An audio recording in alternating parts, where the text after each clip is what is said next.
My name's Christian. And I'm Jenna.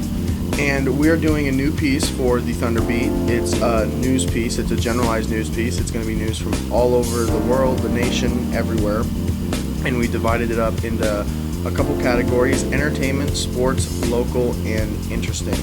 And so we'll be coming to you every Wednesday with this news, and so the news will be from the Wednesday the news show goes up to the Wednesday before that.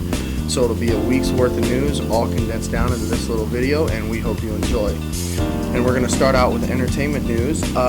Robin Williams' wife said that depression might not have been the sole cause for Robin Williams' suicide. She said that he had Lewy body dementia, which is a progressive form of dementia. And Willams' wife said, quote, "It was only one of, call it, 50 symptoms, and depression was a small one," end quote. In other news, the long-awaited Finding Nemo sequel, Finding Dory, had a trailer dropped yesterday on Ellen DeGeneres' channel. The sequel is set for release sometime in January.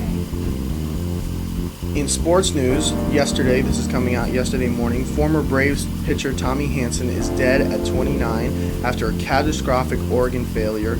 He was one of the most promising pitchers in the league not too long ago. He played his last games in 2013 but was sidelined that season due to a concussion, and our thoughts and prayers are with his family. Also in sports news, the NHL's 3-on-3 overtime is cutting down on shootouts just as the league had hoped. 29 of the 42 games as of last Monday have gone into overtime, and only 39 of those have gone into a shootout. And through the previous 10 seasons, over 50% of the games that have gone into overtime have gone into a shootout.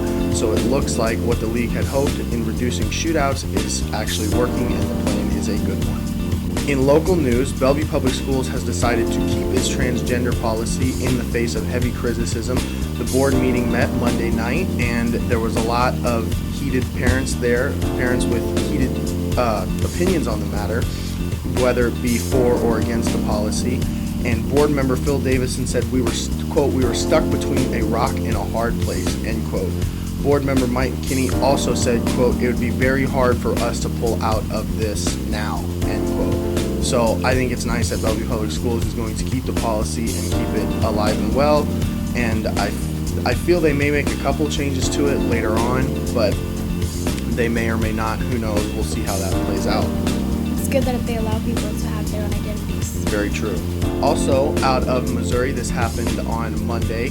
University of Missouri's President Tim Wolf has officially resigned due to racial unrest in the university. For those of you that don't know, a group of African American students had been striking due to the way that racial issues on the campus had been handled by the president and the administration. The group gained massive support when 30 football players had came out and said that they are going to join the movement and that they will not participate in any athletic events until UM's president Tim had resigned, and he did. In interesting news, an 11-year-old girl draws a stick figure of a burglar that led to the arrest of the serial burglar that had hit 10 houses in her street, including her own. And when the police asked the girl to make the sketch of the man, they did actually find the match of who he was. Which is very interesting. Maybe the little girl has a future to be a sketch artist for the police.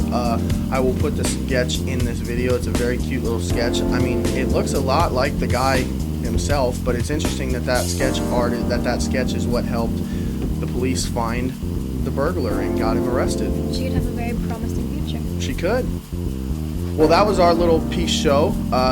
This is our very first one, so bear with us if we had any errors, but I'd like to thank you for tuning in, and we'll see you next week on Wednesday. Bye, guys.